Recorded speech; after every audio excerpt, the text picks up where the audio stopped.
안녕하세요. 저는 김춘이라고 합니다.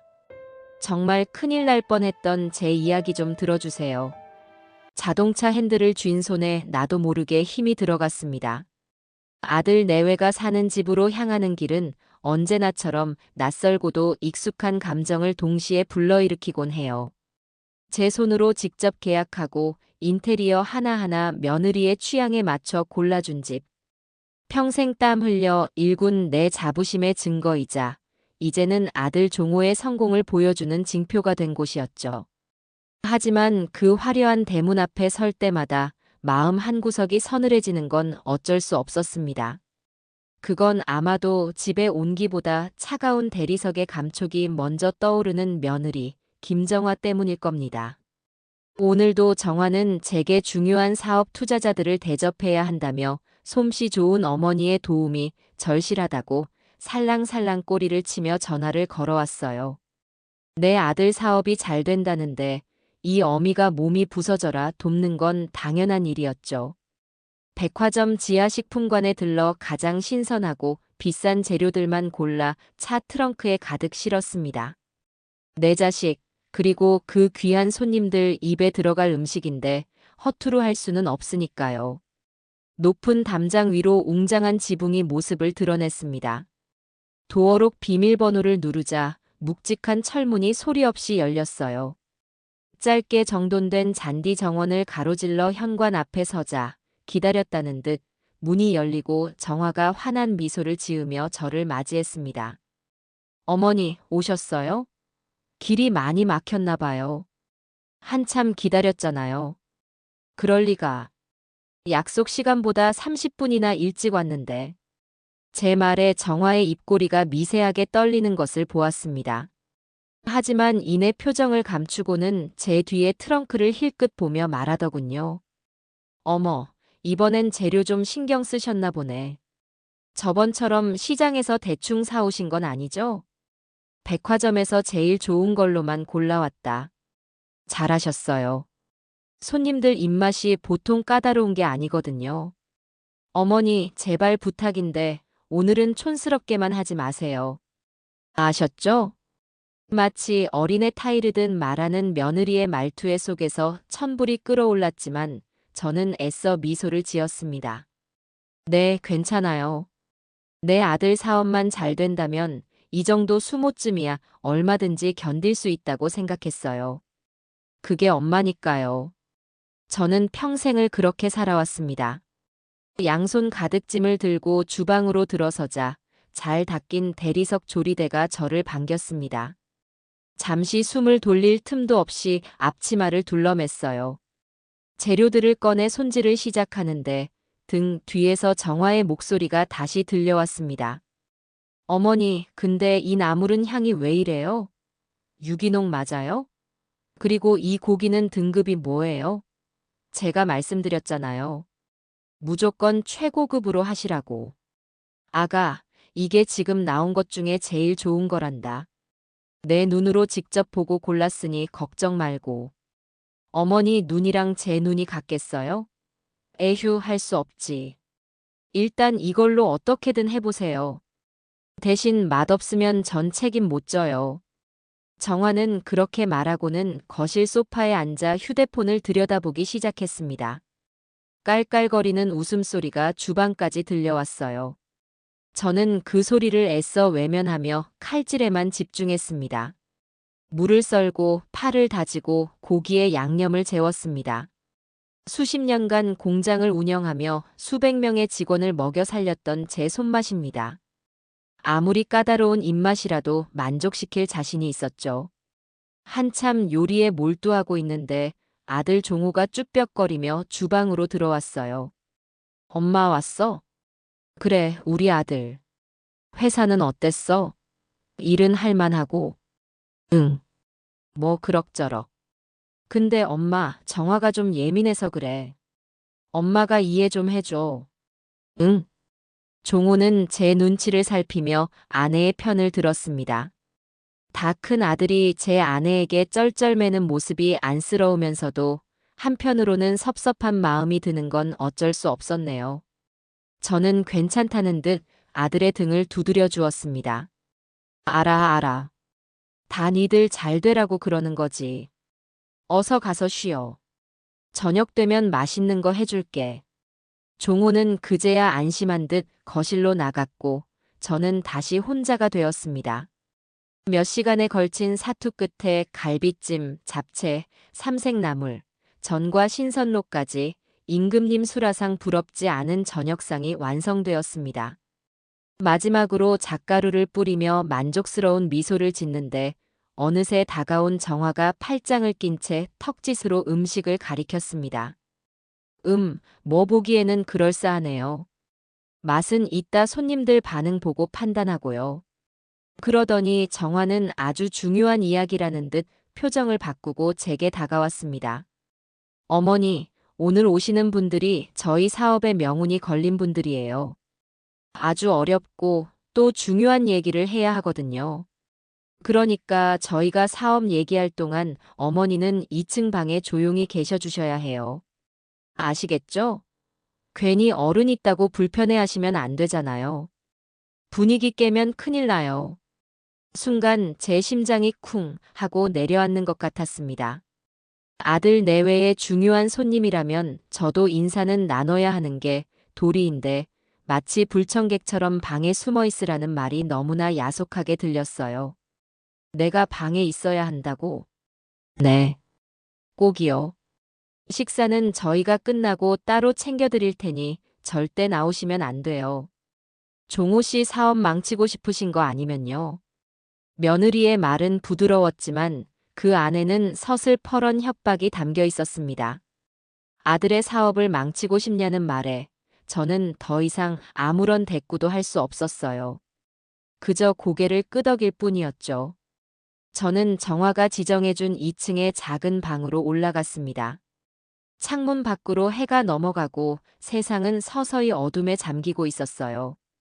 아래층에서 손님들이 도착했는지 왁자지껄한 소리가 희미하게 들려왔습니다. 저는 침대에 걸터앉아 가만히 귀를 기울였지만 방음이 잘 되는 집이라 대화 내용은 전혀 들을 수 없었네요. 부디 우리 아들 사업이 잘 되어야 할 텐데. 저는 두 손을 모아 간절히 기도했습니다. 시간이 얼마나 흘렀을까요?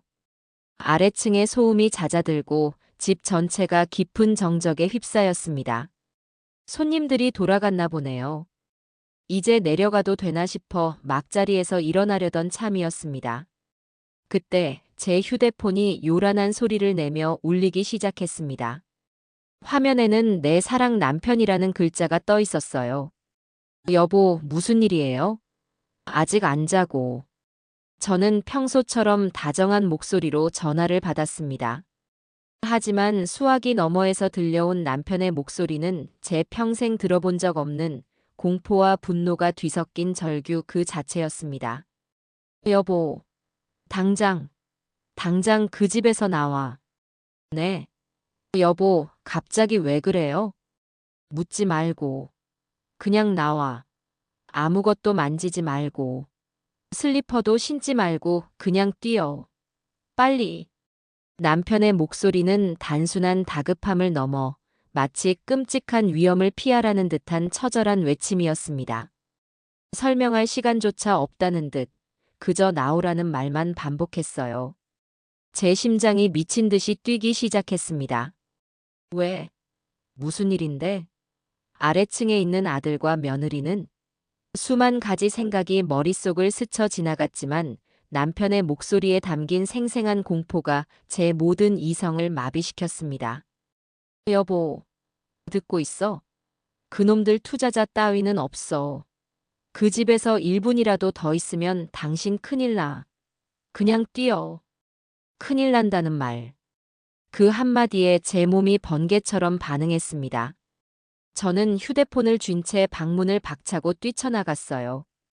계단을 두 칸씩 성큼성큼 내딛는데 이상하게도 아래층은 불이 다 꺼진 채 칠흑 같은 어둠에 잠겨 있었습니다.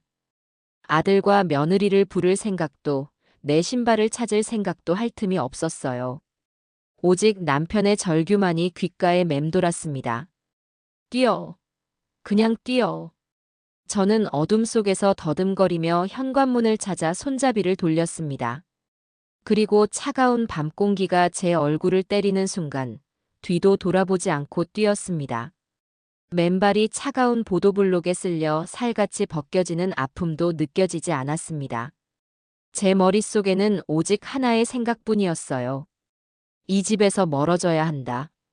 살아남아야 한다. 맨발로 아스팔트를 내딛는 감각은 현실이 아니었습니다. 차갑고 거칠고 날카로운 돌멩이들이 발바닥을 찔러왔지만 아픔을 느낄 겨를조차 없었어요. 제 머릿속은 오직 남편의 절규와 뛰어라는 그 메아리만이 가득 채우고 있었으니까요. 얼마나 달렸을까요?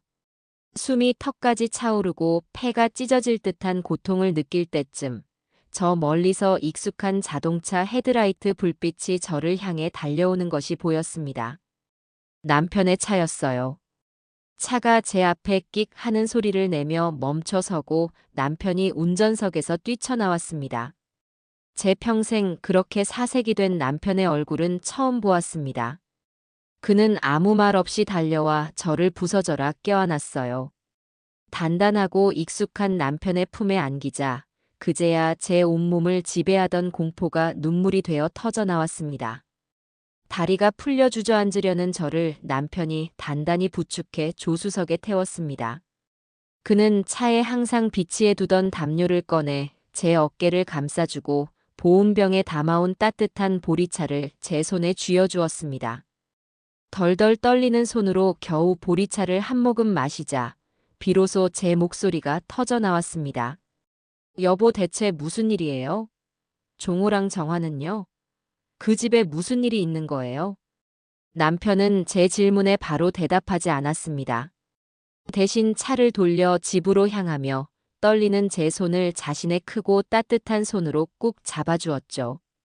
집에 도착할 때까지 우리는 아무 말도 하지 않았습니다. 그 침묵이 제게는 천년처럼 길게 느껴졌어요. 현관문을 열고 집으로 들어서자 남편은 저를 소파에 앉히고는 제 발을 살폈습니다. 이미 발바닥은 엉망이 되어 있었어요. 군데군데 살같이 벗겨지고 피가 맺혀 있었죠.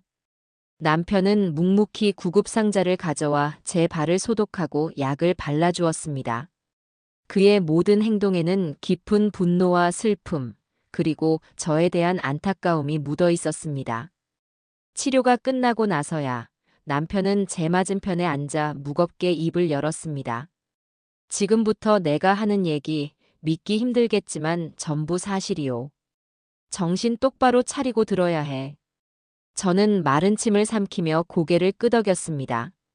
오늘 저녁 내 사무실로 전화가 한 통 걸려왔어. 당신도 아는 사람이요. 나도 아는 사람이요? 누구? 우리 공장 당신이 젊음을 바쳐 일군 그 공장에서 당신을 그림자처럼 따르던 박 부장. 기억나오? 박 부장. 그 이름을 듣는 순간 제 기억 속에서 먼지 쌓인 앨범이 펼쳐지는 듯 했습니다. 성실하고 우직하며 누구보다 저를 믿고 따라주었던 사람. 제가 공장을 아들에게 물려주고 은퇴할 때 가장 아쉬워하며 눈물까지 글썽였던 사람이었죠. 그런 그가 왜 남편에게 전화를 걸었을까요? 박 부장이 왜요? 남편은 차마 입이 떨어지지 않는다는 듯 한숨을 깊게 내쉬고는 말을 이었습니다. 박 부장이 종호에게서 연락을 받았다고 하더군. 아주 끔찍한 부탁을 받았다고. 남편이 들려준 이야기는 제 상상을 아득히 뛰어넘는 것이었습니다. 종호의 사업이 사실은 이미 회생 불가능한 상태에 이르렀다는 것. 여기저기서 끌어다 쓴 불법적인 돈 때문에 빚이 눈덩이처럼 불어났고 곧 모든 것을 잃을 위기에 처해 있었다는 겁니다.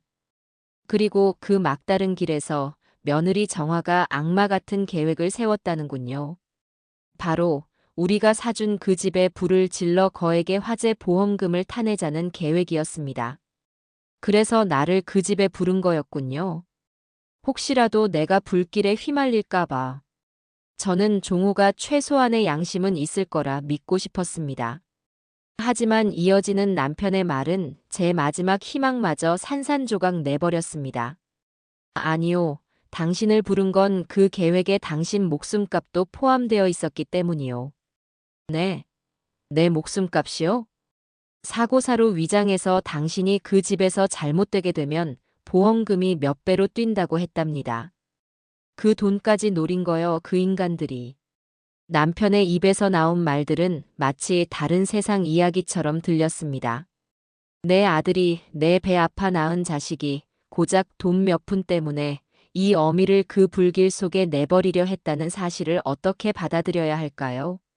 남편은 박 부장과의 통화 내용을 자세하게 들려주었습니다. 박 부장은 종호의 부탁을 받고 너무나 큰 충격과 죄책감에 시달렸다고 해요. 아무리 돈이 급해도 자신을 아들처럼 아껴주었던 사장님을 배신할 수는 없었다고요. 그는 종호와 정화의 대화를 몰래 녹음했고 실행 직전 모든 것을 걸고 남편에게 전화를 걸어온 것이었습니다. 박 부장이 그러더군. 정화, 그 여자가 웃으면서 우리 어머니 평생 불 피워서 돈 벌었으니 마지막도 불 속에서 보내드리는 게 효도 아니겠어요? 라고 말하는 걸 똑똑히 들었다고. 그 말을 듣는 순간 제 온몸의 피가 차갑게 식어버리는 것 같았습니다. 효도라는 말을 그런 식으로 입에 담을 수 있다니. 인간의 탈을 쓴 악마가 아니고서야 어찌 그럴 수 있을까요? 그리고 바로 그때 제 머릿속에서 잊고 있던 기억의 조각 하나가 번개처럼 떠올랐습니다. 불과 몇 달 전의 일이었어요. 며느리 정화가 아주 심각한 표정으로 저를 찾아왔었죠. 어머니, 드릴 말씀이 있어요. 종호 씨 사업이 이번에 크게 확장되면서 정부 지원을 받게 되었거든요. 근데 그러려면 직계 가족의 연대 보증이 꼭 필요하대요. 어머니가 저희 좀 도와주셔야겠어요. 저는 아들 사업이 잘 된다는 말에 두 말 없이 그러겠다고 했습니다. 정화는 서류 몇 장을 제 앞에 내밀었어요. 빼곡하게 적힌 작은 글씨들을 읽어볼 생각도 하지 않았습니다.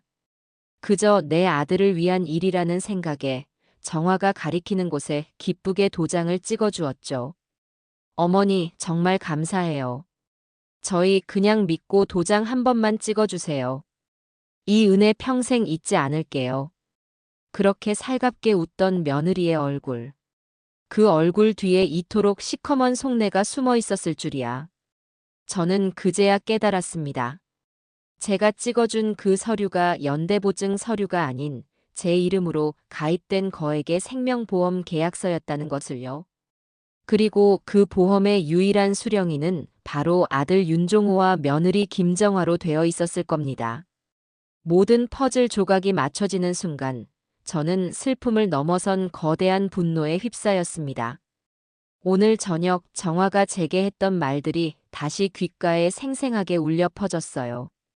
어머니는 2층 방에 조용히 계셔 주셔야 해요. 저희 사업 망치고 싶으신 거 아니면요. 그 말들은 저를 위한 배려가 아니었습니다. 밖으로 나가지 못하게 하려는 의도적인 고립이었고 제 목숨을 담보로 한 섬뜩한 협박이었던 겁니다. 투자자라는 것도 전부 거짓말이었겠죠. 그 시간에 도착하기로 한 것은 투자자가 아니라 박 부장과 그가 끌어들인 방화 기술자였을 겁니다. 저는 소파에 쓰러져 한참을 울었습니다. 하지만 제 눈물은 더 이상 슬픔의 눈물이 아니었어요. 배신감과 치욕, 그리고 내 자식을 괴물로 만든 며느리에 대한 증오가 뒤섞인 분노의 눈물이었습니다. 평생을 자식 하나만 바라보고 굳은 일 마다치 않으며 악착같이 살아온 제 인생이 송두리째 부정당하는 기분이었습니다. 그렇게 한참을 울부짖다 문득 고개를 들었습니다. 거실 벽에 걸린 종호의 돌 사진이 눈에 들어왔어요. 포동포동한 볼에 해맑게 웃고 있는 아기의 모습. 저는 자리에서 일어나 액자를 떼어냈습니다. 그리고 망설임 없이 바닥에 내리쳐 박살 내버렸습니다. 와장창 하고 유리가 깨지는 소리와 함께 제 안에 남아있던 마지막 미련과 연민도 산산조각 났습니다. 남편이 놀라 제게 다가왔지만 저는 단호하게 말했습니다. 여보, 나 저것들 용서 못해요. 아니, 용서 안 할 거예요. 내 손으로 직접 지옥이 뭔지 보여줄 겁니다. 내가 평생 일군 공장, 내 돈으로 사준 집, 내 모든 걸 바쳐 키운 아들까지 전부 다 빼앗아간 저것들에게 똑같이 돌려줄 거예요. 아니, 그 이상으로 처절하게 갚아줄 겁니다. 제 눈에서 더 이상 눈물은 흐르지 않았습니다. 대신 차가운 불꽃이 타오르고 있었어요. 한평생 김춘이라는 이름보다 종호 엄마로 불리는 것을 더 자랑스러워했던 저는 오늘 밤 완전히 제가 되었습니다. 그리고 이제 제 인생을 앗아가려 했던 그들에게 모든 것을 되돌려주기 위한 복수의 화신으로 다시 태어날 겁니다. 남편은 그런 제 눈을 한참 동안 말없이 바라보더니 이내 굳은 결심이 선 얼굴로 제 손을 꽉 잡아주었습니다. 우리의 길고도 처절한 전쟁은 그렇게 시작되고 있었습니다. 밤이 지나고 새벽이 밝아왔지만 저와 남편은 한숨도 자지 못했습니다. 소파에 마주 앉아 뜬 눈으로 밤을 새웠죠. 어둠이 걷히고 창밖으로 희미한 빛이 스며들자 제 마음속 분노는 차갑고 날카로운 칼날처럼 벼려져 있었습니다. 더 이상 울지 않았어요. 눈물 따위는 이제 사치였습니다. 남편은 밤새 무언가를 골똘히 생각한 듯 결연한 표정으로 제게 말했습니다. 감정적으로 나서면 우리가 지는 거요. 저것들의 목표는 처음부터 돈이었어. 그렇다면 우리도 돈으로 저것들의 숨통을 끊어버려야지. 뿌리부터 완전히 잘라내서 다시는 일어서지 못하도록 만들어야 하오. 남편의 말이 맞았습니다. 며느리 김정화와 아들 윤종호는 돈에 눈이 먼 괴물들이었어요. 그렇다면 그들이 가장 갈망하는 돈줄부터 끊어버리는 것이 가장 고통스러운 복수가 될 터였습니다. 어떻게 하면 되죠? 당장이라도 경찰서에 달려가서 모든 걸 말할까요? 아니, 아직은 아니오. 박 부장의 증언만으로는 부족해. 놈들이 스스로 덫에 걸려들도록 만들어야 해. 그러기 위해선 우리가 먼저 칼자루를 쥐어야 하오. 바로 그때 제 휴대폰이 울렸습니다. 화면에 뜬 이름은 내 아들이었습니다. 어제까지만 해도 세상을 다 가진 듯 기쁘게 받았을 그 전화가 지금은 마치 지옥에서 온 사자처럼 느껴졌어요. 저는 잠시 망설였지만 남편의 눈짓에 심호흡을 하고 전화를 받았습니다. 여보세요. 엄마, 어디야? 왜 말도 없이 사라졌어? 엄마 때문에 우리 계획이 아니, 엄마 때문에 우리가 얼마나 걱정했는지 알아? 아들 종호의 목소리에는 저를 걱정하는 기색은 단 한 톨도 없었습니다. 오직 자신들의 계획이 틀어진 것에 대한 짜증과 불안만이 가득했죠. 순간 헛웃음이 나왔습니다. 네, 이게 바로 제 아들의 민낯이었습니다. 저는 남편이 미리 일러준 대로 힘없는 목소리를 연기하며 말했습니다. 갑자기 가슴이 너무 아파서 병원 응급실에 왔었어. 지금은 괜찮아. 걱정하지 마라. 병원? 어디 병원인데? 정말 괜찮은 거 맞아? 종호는 제 아니보다는 제가 어디에서 누구와 함께 있는지를 더 궁금해하는 듯 했습니다. 수화기 너머로 며느리 정화의 목소리가 작게 들려왔어요. 어디냐고 똑바로 물어봐. 하는 날카로운 목소리였죠. 응. 아빠랑 같이 있어. 이제 괜찮으니 걱정 말고 니들은 손님이나 잘 모셔라.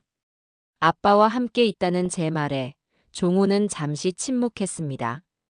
그러더니 이내 안심한 듯한 목소리로 말하더군요. 아빠랑 같이 있구나. 다행이다. 그럼 푹 쉬어, 엄마. 우리가 나중에 다시 전화할게. 전화는 그렇게 끊겼습니다. 저는 허탈한 웃음을 지으며 휴대폰을 내려놓았어요. 제 아들에게 저는 더 이상 어머니가 아니었습니다. 그저 자신들의 계획에 필요한 보험금이자 계획이 틀어지게 만드는 변수일 뿐이었죠. 남편은 제 어깨를 두드리며 말했습니다. 됐소. 일단 놈들은 우리가 아무것도 모른다고 생각할 거요. 이제 우리가 움직일 차례야. 우리의 첫 번째 목표는 박 부장을 만나는 것이었습니다. 그의 증언과 그가 가지고 있다는 녹음 파일이 무엇보다 중요했으니까요.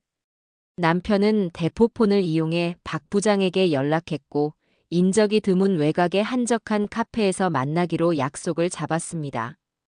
약속 장소에 도착하자 박 부장은 이미 창가 구석 자리에 앉아 초조하게 우리를 기다리고 있었습니다. 몇 년 만에 보는 그의 얼굴은 그동안의 마음고생을 보여주듯 초췌해 있었어요. 그는 우리를 보자마자 자리에서 벌떡 일어나 고개를 숙였습니다. 사장님 정말 면목 없습니다. 제가 더 일찍 말씀드렸어야 했는데. 아니요, 박 부장. 고개 드시오. 당신이 아니었으면 난 지금 이 세상 사람이 아니었을 거요. 당신은 내 생명의 은인이오. 저는 박 부장의 손을 잡으며 진심으로 고마움을 전했습니다. 박 부장은 감격한 듯 눈시울을 붉혔어요. 그는 작은 USB 하나를 제게 건넸습니다. 그 안에는 종호와 정화가 범행을 모의하는 내용이 담긴 녹음 파일이 들어 있었습니다. 사장님, 이게 그놈들의 대화 내용입니다. 그리고 이건 종호가 저에게 계획을 설명하며 직접 그려준 집의 도면과 방화 지점입니다. 박 부장이 내민 증거들은 너무나도 구체적이고 치밀해서 소름이 돋을 정도였습니다. 놈들은 처음부터 저를 살려둘 생각이 추호도 없었던 겁니다. 저는 박 부장에게 물었습니다. 박 부장, 한 가지만 더 물읍시다. 종호 사업이 그렇게까지 어려운 상황이었소? 박 부장은 고개를 저으며 한숨을 쉬었습니다. 사실 그 정도까지는 아니었습니다. 사장님께서 물려주신 공장은 워낙 기반이 탄탄해서 웬만해서는 무너지지 않을 회사였습니다. 하지만, 김정화, 그 여자가 회사에 들어오고 나서부터 모든 것이 달라졌습니다. 회계 장부를 조작하고 회사 자금을 빼돌려 자신의 명품 가방과 사치품을 사는 데 썼습니다. 종호는 그 모든 것을 알면서도 아내의 말 한마디에 꼼짝 못했고요. 제가 몇 번이나 경고했지만 오히려 저를 이상한 사람으로 몰아세웠습니다. 지금 회사가 어려운 건 순전히 그 여자 때문입니다. 역시나 김정화였습니다. 내 순진한 아들을 조종해 회사를 말아먹고 이제는 제 목숨까지 노리는 악마. 저는 주먹을 불끈 쥐었습니다. 박 부장과 헤어진 후 우리는 곧장 변호사 사무실로 향했습니다. 남편의 오랜 친구이자 기업 관련 소송에서는 국내 최고로 손꼽히는 변호사였죠. 우리는 변호사에게 모든 사실을 털어놓고 박 부장이 넘겨준 증거들을 보여주었습니다. 변호사는 증거들을 확인하고는 놀라움을 금치 못하며 혀를 내둘렀습니다. 이건 정말 인간이 할 짓이 아니군요. 증거는 충분합니다. 당장 형사고소도 가능합니다. 아니요, 변호사님. 고소는 나중 문제입니다. 저는 그 전에 저것들의 돈줄부터 완전히 끊어버리고 싶습니다. 제가 아들에게 물려준 회사, 그 회사를 되찾아올 방법이 있겠습니까? 제 말에 변호사는 잠시 생각에 잠기더니 이내 서류를 검토하며 입을 열었습니다. 방법이 있습니다. 사모님께서 아드님에게 회사를 물려주실 때 법적으로는 자회사 형태로 분리하고 모회사의 지분은 그대로 가지고 계셨더군요. 아드님은 자회사의 대표이사일 뿐 모회사의 의결권은 여전히 사모님과 사장님께 있습니다. 그랬습니다. 은퇴는 했지만 평생을 바친 회사에 대한 애정 때문에 차마 지분까지 모두 넘기지는 못했었죠. 그 마지막 끈이 이제 복수의 칼날이 되어 돌아온 겁니다. 긴급 이사회를 소집하십시오. 그리고 모회사의 권한으로 아드님 윤종호의 대표이사직 해임안을 상정하는 겁니다. 동시에 자회사의 모든 자산을 동결시키고 회계 감사를 통해 횡령 및 배임 혐의를 낱낱이 밝혀내야 합니다. 변호사의 말에 제 가슴이 다시 뛰기 시작했습니다. 이건 단순한 복수가 아니었어요. 제가 피땀 흘려 일군, 내 자식과도 같은 회사를 악마의 소나기에서 되찾아오는 성스러운 전쟁이었습니다. 그렇게만 된다면 저것들은 당장 다음 주에 돌아오는 불법 사채 이자조차 막지 못하게 될 겁니다. 제 발로 경찰서에 기어들어오거나 혹은 더 어리석은 짓을 저지르겠죠. 저는 변호사의 손을 잡고 말했습니다. 그렇게 해주십시오. 제가 다시 그 회사의 주인으로 돌아가겠습니다. 한때는 철의 여인으로 불렸던 김춘희가 아직 죽지 않았다는 걸 내 아들과 며느리에게 똑똑히 보여주겠습니다. 사무실을 나오는 제 발걸음은 더 이상 무겁지 않았습니다. 슬픔과 분노는 사라지고 그 자리에는 차가운 결단과 뜨거운 투지만이 남아 있었죠. 저는 더 이상 피해자가 아니었습니다. 이제부터는 사냥을 시작할 시간이었습니다. 그 어떤 자비도 용서도 없는 가장 잔혹한 사냥을 말입니다. 다음 날 아침 전쟁의 서막이 올랐습니다. 변호사는 밤새 모든 법적 절차를 준비했고 아들 종호의 회사로 긴급 이사회 소집 통보와 대표이사 직무 정지 가처분 신청 공문이 발송되었습니다. 동시에 모 회사의 권한으로 모든 법인 계좌와 법인 카드에 대한 지급 정지 조치가 이루어졌죠. 이제 아들 내외는 회사 돈에 단 1원도 손댈 수 없게 된 겁니다. 저는 그들이 어떤 반응을 보일지 궁금했습니다. 그 답은 생각보다 빨리 우리의 충실한 정보원인 박 부장을 통해 전해졌습니다. 오전 10시가 조금 넘은 시간 박 부장에게서 다급한 목소리로 전화가 걸려왔어요. 사장님, 지금 사무실이 난리가 났습니다. 김정화가 경리부 직원의 머리채를 잡고 흔들고 있습니다. 뭐라고요? 대체 무슨 일인데요? 법인카드가 전부 정지됐다고 합니다. 김정화가 아침부터 백화점에 가서 명품 가방을 사려다가 결제가 안 돼서 망신을 당하고 돌아왔나 봅니다. 그러고는 경리부에서 일부러 자기 카드를 막은 거 아니냐며 행패를 부리고 있습니다. 종호는 옆에서 말리지도 못하고 안절부절 못하고 있고요. 수화기 너머로 정화가 악을 쓰는 소리가 희미하게 들려왔습니다. 이것들이 감히 날 무시해? 너까짓 게 뭔데 내 카드를 막아? 하는 고함 소리에 실소가 터져 나왔습니다. 네, 그렇게 날뛰어야죠. 이제 시작일 뿐인데. 잠시 후 박 부장의 목소리가 다시 들려왔습니다. 사장님, 방금 법무팀에서 공문을 확인했습니다. 대표이사 직무 정지. 종호가 공문을 보더니 그 자리에 주저앉아 버렸습니다. 김정화는 얼굴이 새하얗게 질려서 그걸 뺏어들고 몇 번이나 다시 읽고 있습니다. 저는 상상했습니다. 자신들이 모든 것을 가졌다고 착각했던 왕국이 한순간에 무너져 내리는 것을 목격한 그들의 표정을요. 통쾌함에 입가에 미소가 번졌습니다. 박 부장, 이제부터가 중요해요. 그들의 대화를 최대한 자세히 듣고 우리에게 알려줘야 합니다. 걱정 마십시오, 사장님. 제 사무실이 대표이사실 바로 옆이라 문만 닫혀 있으면 웬만한 소리는 다 들립니다. 그로부터 1시간 뒤 박 부장에게서 다시 연락이 왔습니다. 그의 목소리는 아까보다 훨씬 더 긴장되어 있었어요. 사장님, 큰일 났습니다. 저것들이 계획을 바꿨습니다. 계획을 바꿨다고요? 네. 김정화가 완전히 이성을 잃었습니다. 대표이사 직무가 정지되고 회계 감사가 들어온다는 말에 자신들의 횡령과 분식회계 증거가 전부 발각될 거라고 생각한 모양입니다.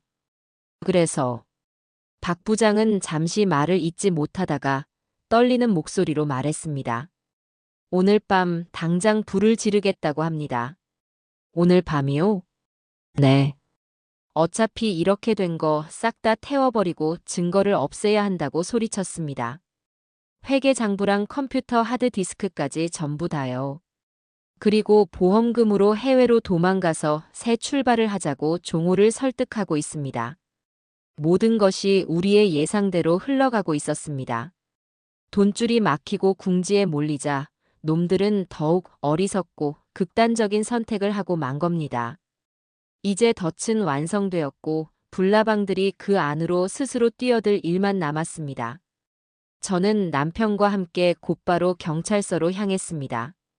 우리는 지능범죄수사팀의 베테랑 팀장님과 마주 앉아 그동안 수집한 모든 증거들을 제출했습니다. 박 부장의 증언이 담긴 녹취록, 놈들의 범행 계획이 담긴 USB, 그리고 방금 전 박 부장에게서 전달받은 오늘 밤 방화를 실행할 것이라는 결정적인 정보까지. 모든 증거를 검토한 팀장님은 심각한 표정으로 입을 열었습니다. 이건 단순한 방화 미수가 아니라 아주 죄질이 나쁜 범죄입니다. 저희가 오늘 밤 현장에서 놈들을 일망타진하겠습니다. 경찰과의 공조는 일사천리로 진행되었습니다. 경찰 특수팀이 아들 내외의 집 주변에 민간인으로 위장하여 잠복하기로 했습니다. 그리고 우리의 영웅인 박 부장은 경찰이 제공한 소형 녹음기와 카메라를 몸에 부착하고 평소처럼 놈들의 지시를 따르는 척하며 현장에 들어가기로 했죠. 작전이 시작되기 전 저는 박 부장에게 따로 전화를 걸었습니다. 박 부장, 정말 괜찮겠소? 위험한 일인데. 사장님, 걱정 마십시오. 저놈들 손에 사장님의 회사가 완전히 망가지는 걸 보느니 차라리 제가 위험해지는 게 낫습니다. 그리고 경찰들이 저를 지켜줄 겁니다. 이건 사장님을 위한 제 마지막 충성입니다. 박 부장의 담담하고도 굳은 목소리에 저는 눈시울이 뜨거워지는 것을 느꼈습니다. 평생을 바쳐 회사를 일구며 저는 사람을 얻었다고 생각했습니다. 그 믿음이 틀리지 않았다는 사실에 가슴이 벅차올랐습니다. 저와 남편은 경찰서 내에 마련된 상황실에서 박 부장의 옷에 달린 카메라를 통해 현장 상황을 실시간으로 지켜보게 되었습니다. 커다란 모니터 화면이 여러 개로 분할되어 집 주변에 잠복한 경찰들이 보내오는 영상과 박 부장이 보게 될 1인칭 시점의 영상이 동시에 띄워졌습니다. 제 심장이 쿵쾅거리기 시작했습니다. 드디어 심판의 시간이 다가오고 있었습니다. 어둠이 짙게 깔린 밤 10시. 박 부장이 약속대로 아들 내외의 집에 도착했습니다. 화면이 흔들리며 익숙한 현관문이 열리는 장면이 보였습니다. 문을 열어준 것은 며느리 정화였습니다. 그녀의 얼굴은 낮의 흥분은 가라앉고 대신 탐욕과 광기로 번들거리고 있었어요. 오셨어요? 시간 딱 맞췄네. 기름은 준비해왔죠? 화면 속에서 박 부장이 고개를 끄덕이자 정화는 만족스러운 미소를 지으며 집 안으로 그를 이끌었습니다. 아들 종호는 거실 소파에 앉아 초조하게 손톱을 물어뜯고 있었어요. 제 아들이었지만 그 모습은 너무나 한심하고 비굴해 보였습니다. 정화가 박 부장에게 기름통을 건네며 말했습니다. 자, 이걸 들고 2층으로 올라가세요. 특히 어머니 방이었던 곳에 집중적으로 뿌리세요. 아주 흔적도 없이 사라지도록 말이에요. 아, 그리고 저쪽 서재에 있는 컴퓨터랑 서류 뭉치들 위에도 잊지 말고요. 그녀는 마치 레스토랑에서 음식을 주문하듯 아무렇지 않게 범행을 지시했습니다.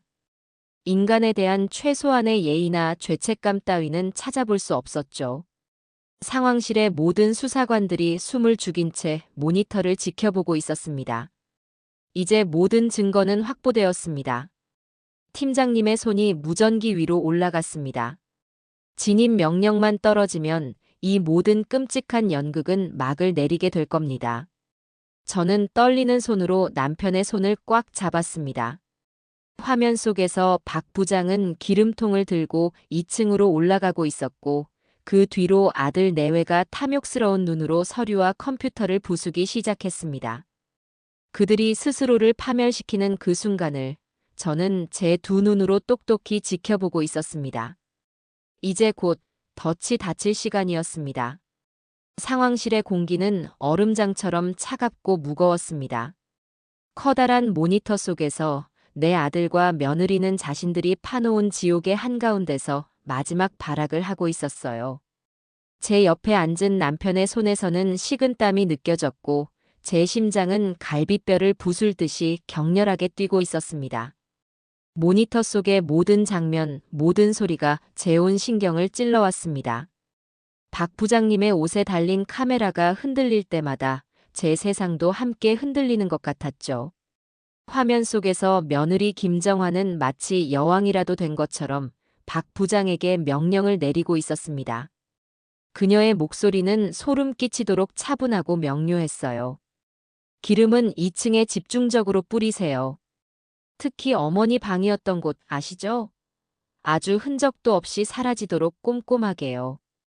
혹시라도 뭔가 남으면 아주 골치 아파지니까. 그 말을 듣는 순간 제 등줄기를 타고 소름이 돋았습니다. 제가 잠을 자고 쉬고 아들 내외를 위해 기도했던 그 공간을 흔적도 없이 사라지게 만들라고 말하는 저것이 과연 인간일까요? 제가 낳은 아들 종호는 그 옆에서 고개를 끄덕이며 거들었습니다. 박 부장님, 그리고 저쪽 서재에 있는 장부랑 컴퓨터 하드디스크는 확실히 타는 거죠? 그게 제일 중요해요. 그것만 없으면 우린 완벽하게 빠져나갈 수 있어요. 자신이 저지른 횡령과 배임의 증거를 없앨 걱정뿐인 아들의 목소리. 그 목소리에는 이 어미의 안위에 대한 걱정은 먼지 한 톨만큼도 없었습니다. 저는 이를 악물었습니다. 그래, 저게 바로 너희들의 본 모습이구나. 저 추악한 대화를 내 귀로 똑똑히 들었으니 이제 내 안에 남은 일말의 동정심마저 완전히 사라져버렸습니다. 박 부장님은 일부러 시간을 끌며 기름통을 들고 2층으로 향했습니다. 그 사이 아래층에서는 종호와 정화가 서류를 찢고 컴퓨터 본체를 망치로 부수기 시작했어요. 자신들의 죄를 지우기 위해 발악하는 모습이 마치 지옥의 아기들처럼 보였습니다. 그들은 곧 닥쳐올 자신들의 운명을 전혀 알지 못한 채 마지막 만찬을 즐기는 죄수들처럼 광기에 차 있었죠. 준비는 다 됐나? 상황실의 팀장님이 나지막이 물었습니다. 옆에 있던 형사가 헤드셋을 만지며 답했습니다. 네, 팀장님. A팀, B팀 모두 위치에 이상 없습니다. 용의자 2명과 실행범 1명, 모두 타겟 건물 내부에 있습니다. 진입 명령만 기다리고 있습니다. 팀장님은 제 쪽을 잠시 돌아보았습니다. 그의 눈빛은 이제 곧 끝납니다. 마음 단단히 먹으십시오라고 말하는 듯 했습니다. 저는 말없이 고개를 끄덕였어요. 제 손을 잡은 남편의 손에 더욱 힘이 들어갔습니다. 박 부장님, 아직 멀었어요? 빨리 안 하고 뭐 해요? 아래층에서 정화의 짜증 섞인 목소리가 들려왔습니다. 박 부장님이 일부러 굼뜨게 행동하는 것을 눈치챈 모양입니다. 바로 그때였습니다. 팀장님의 입이 열렸습니다. 전 팀에 알린다. 작전 개시. 진입해. 그 말이 떨어지는 순간 상황실의 모든 모니터 화면이 일제히 격렬하게 흔들리기 시작했습니다. 쾅 하는 굉음과 함께 아들 집의 현관문과 유리창이 동시에 박살났습니다. 검은색 특수작전복을 입은 경찰 특공대원들이 연기처럼 집 안으로 쏟아져 들어갔습니다. 움직이지 마. 손들어. 바닥에 엎드려. 천지를 뒤흔드는 고함 소리에 서류를 찢던 종호와 정화는 그 자리에 얼어붙었습니다. 그들의 손에 들려있던 망치와 서류 조각들이 힘없이 바닥으로 떨어졌어요. 박 부장님의 옷에 달린 카메라는 격렬한 움직임에 바닥으로 떨어져 천장을 비추고 있었지만 그가 안전하게 보호받았다는 것은 충분히 알 수 있었습니다. 외부에 설치된 카메라가 집안의 상황을 비추었습니다. 종호는 으악 하는 비명과 함께 반사적으로 머리를 감싸쥐고 바닥에 엎드렸습니다. 하지만 정화는 달랐어요. 그녀는 잠시의 충격에서 벗어나자마자 믿을 수 없다는 표정으로 고개를 돌려 주변을 둘러보았습니다. 그리고 거실 창문이 깨진 곳으로 달려가려 했죠. 거기서 한 경찰 대원이 그녀의 앞을 막아서자 정화는 마치 미친 사람처럼 악을 쓰기 시작했습니다. 이거 놔. 이거 놓으라고. 니들이 뭔데 남의 집에 쳐들어와서 행패야. 당장 안 꺼져. 그 순간 지능범죄수사팀의 팀장님과 형사들이 집 안으로 들어섰습니다. 팀장님은 차가운 목소리로 정화의 눈을 똑똑히 보며 말했습니다. 김정화 씨, 윤종호 씨. 당신들을 현존 건조물 방화 예비 음모 및 어머니의 생명을 위협하려 한 중범죄 예비 혐의로 체포합니다. 당신들은 변호사를 선임할 수 있으며 묵비권을 행사할 수 있습니다. 뭐, 생명을 위협해? 그게 무슨 말도 안 되는 소리야. 우리가 어머니를 어떻게 하려고 했다는 건데. 정화는 끝까지 발뺌을 했습니다. 하지만 팀장님은 그녀의 눈을 피하지 않고 서늘한 목소리로 말했죠. 방금 전까지 당신들이 어머니가 안에 계신 집을 통째로 태워 보험금을 타낼 끔찍한 계획을 세우고 있던 사실, 저희가 똑똑히 듣고 있었습니다. 그제야 정화의 얼굴에서 핏기가 싹 가셨습니다. 그녀의 눈동자가 지진이라도 난 듯 흔들리기 시작했어요. 모든 것이 끝났다는 것을, 자신들이 완벽한 함정에 빠졌다는 것을 깨달은 겁니다. 종호는 이미 바닥에 엎드린 채 아이처럼 엉엉 울고 있었습니다. 경찰들이 그들의 팔을 뒤로 꺾어 수갑을 채우는 모습이 모니터에 생생하게 비쳤습니다. 상황이 모두 종료된 후 저와 남편은 팀장님의 허락을 받아 집 안으로 들어설 수 있었습니다. 얼마 전까지만 해도 제가 정성껏 꾸며주었던 화려하고 아름다웠던 집은 처참한 모습으로 변해 있었습니다. 바닥에는 깨진 유리 조각과 찢어진 서류들이 나뒹굴고 있었고 코를 찌르는 기름 냄새가 진동했습니다. 이곳이 제 아들과 며느리가 저를 불길 속에 가두려 했던 범죄의 현장이었습니다. 저는 잠시 현기증을 느끼고 휘청거렸지만 남편이 옆에서 저를 단단히 붙잡아 주었습니다. 그때 경찰들에게 양팔을 붙들려 끌려 나오던 정화가 저를 발견했습니다. 그녀는 순간 이성을 잃고 짐승처럼 울부짖으며 제게 달려들려 했습니다. 어머니, 어머니가 어떻게 저희한테 이러실 수 있어요? 경찰에 신고한 거 어머니죠? 그렇죠? 경찰들이 그녀를 제압했지만 그녀의 악에 바친 목소리는 멈추지 않았습니다. 다 어머니 때문이야. 어머니가 처음부터 우리한테 제대로 지원만 해줬어도 이런 일은 없었어. 왜 우리를 이 지경으로 만들어요? 왜? 저는 그 추악한 얼굴을 가만히 바라보았습니다.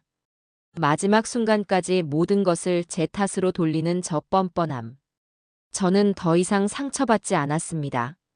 대신 차갑고 낮은 목소리로 말해주었죠. 니들이 자초한 일이다. 괴물이 된 너희를 원망해라. 제 말에 정화는 잠시 말을 잃은 듯 입을 뻐끔거리더니 이내 다시 발악하기 시작했습니다. 종호는 아무 말도 못한 채 고개를 푹 숙이고 눈물만 흘리고 있었어요. 두 사람은 그렇게 경찰차 뒷좌석에 구겨지듯 태워졌습니다. 멀어져가는 경찰차의 경광등을 보며 저는 길고 길었던 악몽이 드디어 끝났다는 것을 직감했습니다. 아니, 어쩌면 이제부터가 진짜 시작일지도 모릅니다. 저 추악한 괴물들에게 합당한 죗값을 치르게 하고 제 인생을 뿌리부터 되찾아오는 진짜 전쟁의 시작 말입니다. 아들 내외가 각기 다른 경찰차에 태워져 연행된 후 저와 남편은 곧바로 경찰서로 이동했습니다. 차를 타고 가는 내내 우리는 아무 말도 하지 않았어요. 창밖으로 스쳐 지나가는 도시의 불빛들이 마치 다른 세상의 풍경처럼 아득하게만 느껴졌죠. 방금 전까지 제가 겪었던 일들이 과연 현실이었는지 제 머릿속은 뒤죽박죽 엉켜버린 필름처럼 혼란스러웠습니다. 경찰서에 도착하자 차갑고 딱딱한 형광등 불빛이 우리를 맞았습니다. 분주하게 오가는 형사들, 여기저기서 울리는 전화벨 소리, 묵은 서류와 먼지가 뒤섞인 공기의 냄새. 그 모든 것이 저를 짓누르는 것 같았어요. 저희는 담당 형사님의 안내를 받아 작은 대기실에서 조사가 본격적으로 시작되기를 기다렸습니다. 형사님이 가져다 준 따뜻한 캔커피를 두 손으로 감싸 쥐었지만 손끝에서부터 시작된 떨림은 좀처럼 멈추지 않았네요.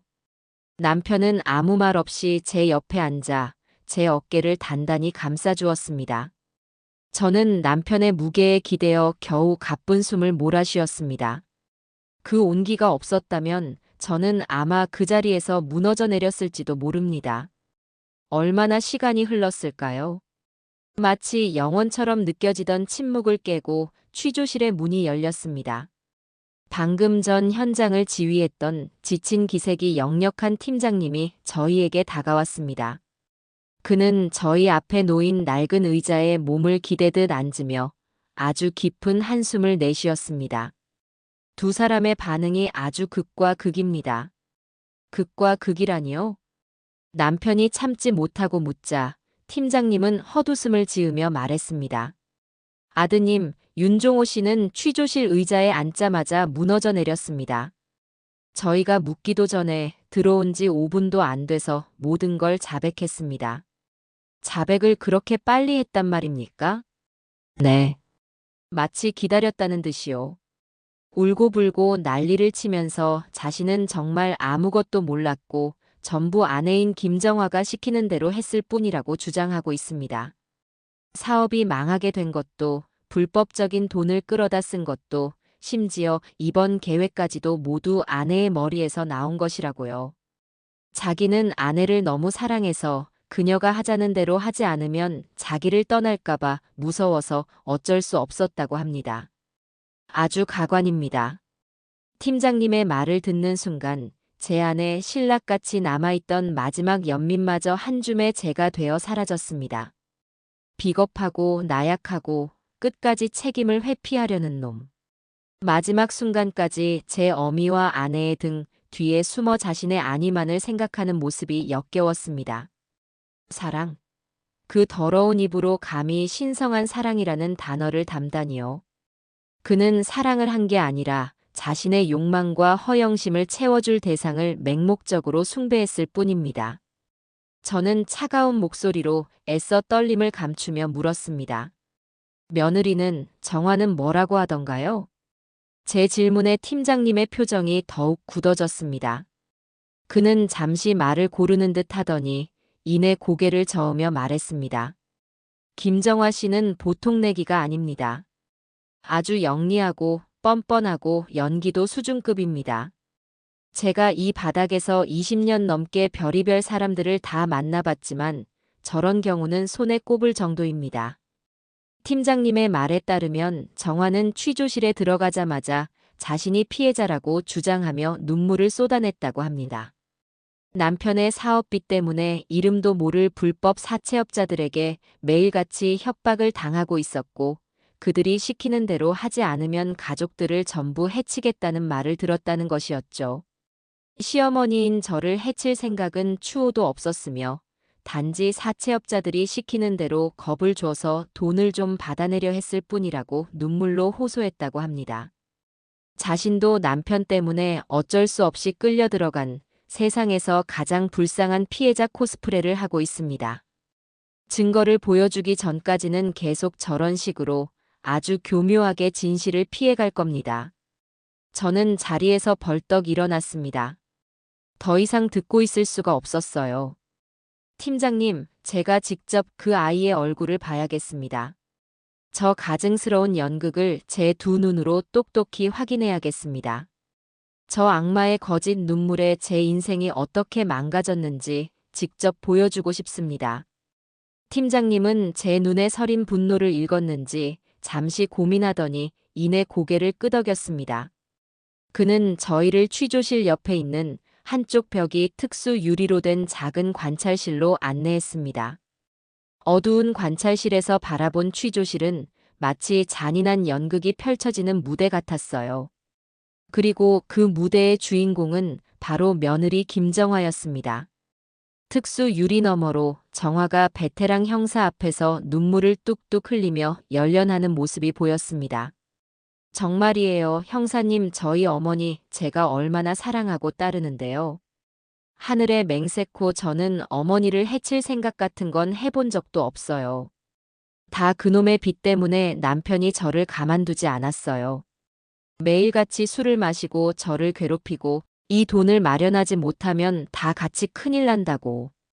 가녀린 어깨를 떨며 우는 모습은 아무것도 모르는 사람이 본다면 영락없이 기구한 사연을 가진 비련의 여주인공이었습니다. 저는 주먹을 꽉 쥐었습니다. 제 손톱이 손바닥을 파고드는 아픔도 느껴지지 않았어요. 저 악어의 눈물 뒤에 숨겨진 추악한 진실을 온 세상에 드러내고 싶었습니다. 바로 그때 팀장님이 관찰실 벽에 붙어 있는 스피커 볼륨을 높였습니다. 그리고 인터폰을 통해 취조실의 형사에게 고갯짓을 했죠. 취조실에 있던 형사는 잠시 숨을 고르더니 책상 위에 놓여있던 작은 스피커의 재생 버튼을 눌렀습니다. 스피커에서 치직하는 잡음이 들리더니 이내 너무나도 익숙하지만 지금은 악마의 속삭임처럼 들리는 목소리가 취조실 전체에 울려 퍼졌습니다. 바로 며느리 김정화의 목소리였습니다. 박 부장님이 목숨을 걸고 녹음한 그날 밤의 생생한 대화 내용이었죠. 오셨어요? 시간 딱 맞췄네. 기름은 준비해왔죠? 자신의 목소리가 흘러나오자 눈물을 흘리며 연기하던 정화의 표정이 순간 아주 미세하게 굳어졌습니다. 그녀의 눈이 당황한 듯 빠르게 깜빡이기 시작했어요. 자, 이걸 들고 2층으로 올라가세요. 특히 어머니 방이었던 곳에 집중적으로 뿌리세요. 아주 흔적도 없이 사라지도록 말이에요. 취조실 안의 공기가 얼어붙었습니다. 방금 전까지 남편 탓을 하며 억울하다고 울부짖던 여자의 입에서 나온 말이라고는 도저히 믿을 수 없는 차갑고 잔인한 목소리. 정화의 얼굴에서 핏기가 사라지고 파르르 떨리는 입술을 애써 감추려는 듯 아랫입술을 꽉 깨물었습니다. 하지만 녹음은 거기서 멈추지 않았습니다. 우리 엄마 평생 불 피워서 돈 벌었으니 마지막도 불 속에서 보내드리는 게 효도지, 안 그래요? 효도라는 단어가 스피커를 통해 명확하게 흘러나오는 순간 정화는 마치 유령이라도 본 사람처럼 흡 하고 숨을 들이켰습니다. 그녀의 완벽했던 가면이 산산조각 나며 바닥으로 떨어져 내리는 순간이었습니다. 취조하던 형사가 얼음처럼 차가운 목소리로 물었습니다. 김정화 씨, 이 목소리 본인 목소리가 맞습니까? 이것도 남편의 빚 때문에 사채업자의 협박 때문에 어쩔 수 없이 한 말입니까? 효도라는 말까지 하면서요? 정화는 아무 말도 하지 못했습니다. 그녀는 고개를 푹 숙인 채 덜덜 떠는 손으로 자신의 머리를 감싸 쥐었습니다. 완벽한 연극이 끝났고 이제 남은 것은 추악한 맨얼굴 뿐이었죠. 왜 이게 어떻게? 정화는 겨우 중얼거렸습니다. 하지만 그것은 반성의 목소리가 아니었습니다. 자신의 완벽한 계획이 어떻게 실패했는지, 어디서부터 잘못된 것인지 이해할 수 없다는 분노에 찬 목소리였죠. 바로 그때 정화가 갑자기 고개를 번쩍 들었습니다.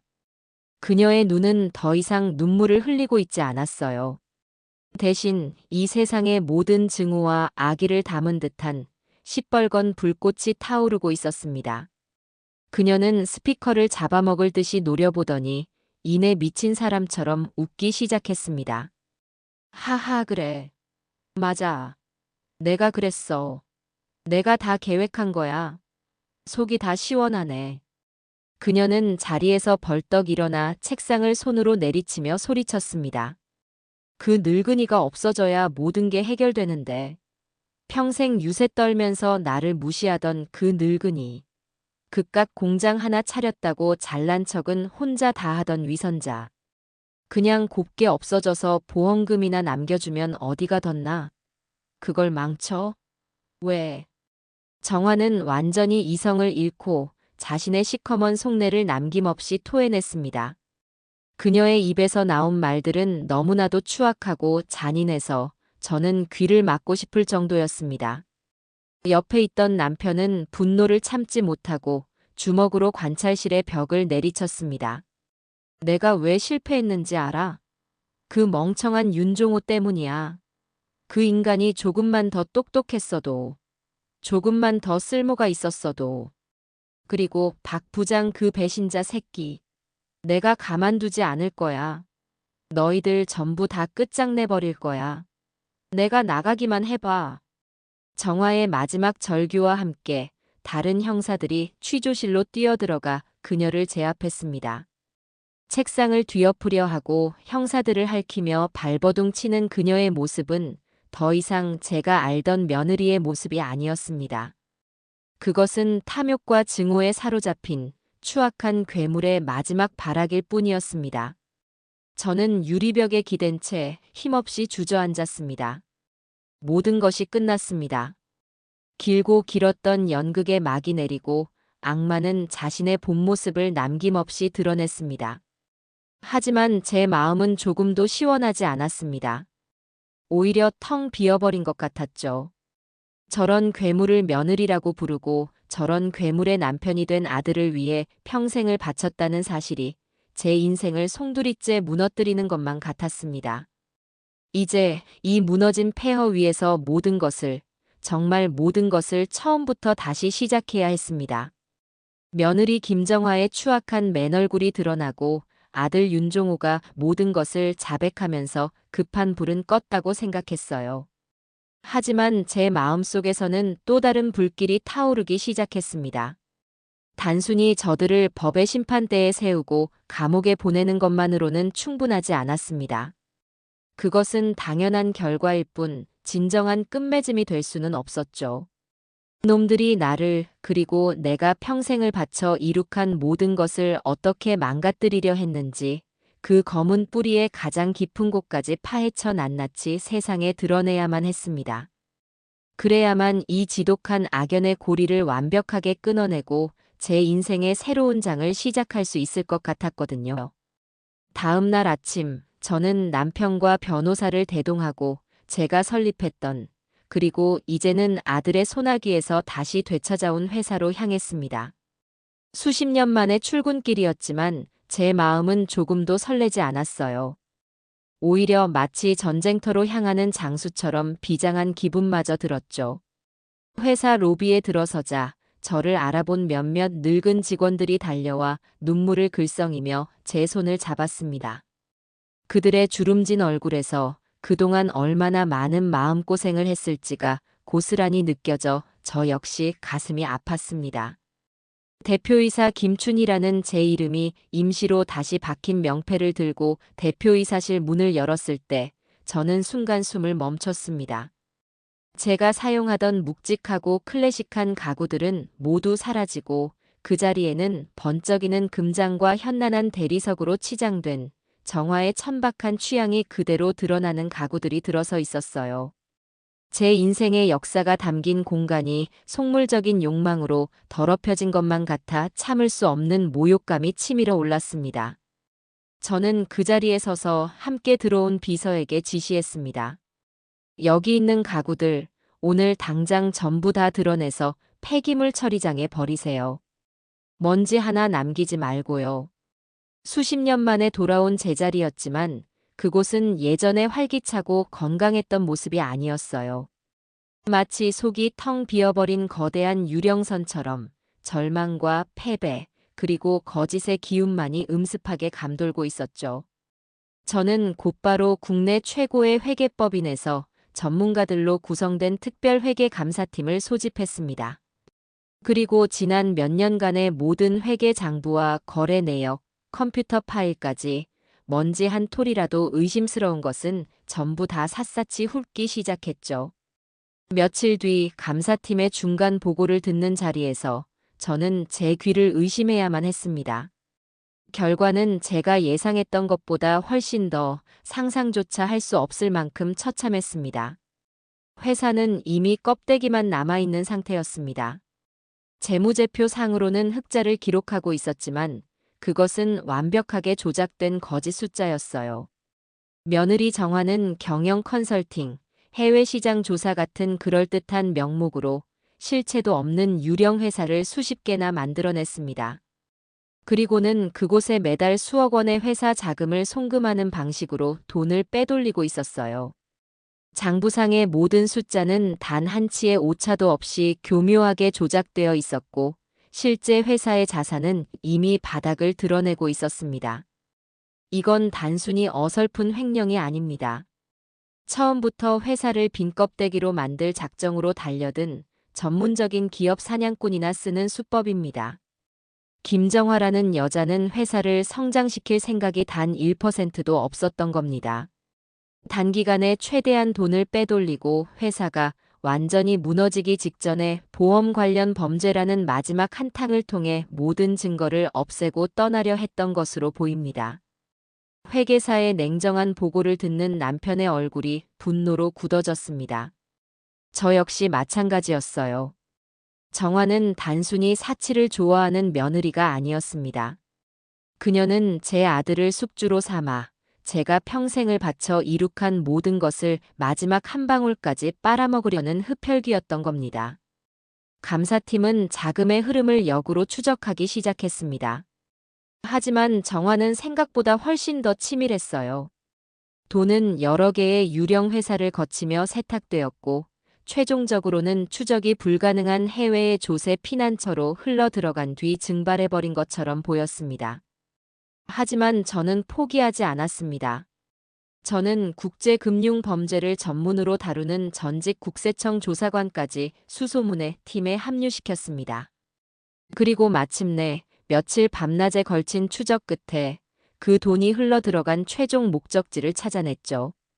그것은 카리브해의 작은 섬나라에 설립된 정체불명의 페이퍼 컴퍼니였습니다. 그리고 그 회사의 단독 소유주로 등록된 이름. 그것은 놀랍게도 김정화의 내연남으로 저희가 이미 파악하고 있던 한 남자의 이름이었습니다. 모든 정황이 톱니바퀴처럼 완벽하게 맞아떨어졌습니다. 정화는 처음부터 제 아들 종호를 사랑한 것이 아니었어요. 그녀는 종호를 철저히 이용해 회사 자금을 빼돌리고 마지막에는 보험금을 미끼로 저와 종호까지 모두 위험에 빠뜨린 뒤 모든 것을 손에 넣고 내연남과 함께 해외로 도망칠 계획이었던 겁니다. 제 아들은 그저 그녀의 거대한 사기극에 이용당한 어리석은 장기 말에 불과했던 거죠. 이 사실만으로도 충분히 끔찍했지만 제 마음속에서는 여전히 풀리지 않는 의문이 남아 있었습니다. 바로 왜? 라는 질문이었어요. 돈이 목적이었다면 굳이 저를 직접적으로 해치려고까지 할 필요는 없었을 겁니다. 회사를 파산시키고 횡령한 돈을 가지고 잠적하는 것만으로도 충분했을 텐데. 그녀의 그 지독한 증오와 섬뜩한 계획은 대체 어디서부터 시작된 것일까요? 남편은 그 답을 찾기 위해 조용히 정화의 과거를 파고들기 시작했습니다.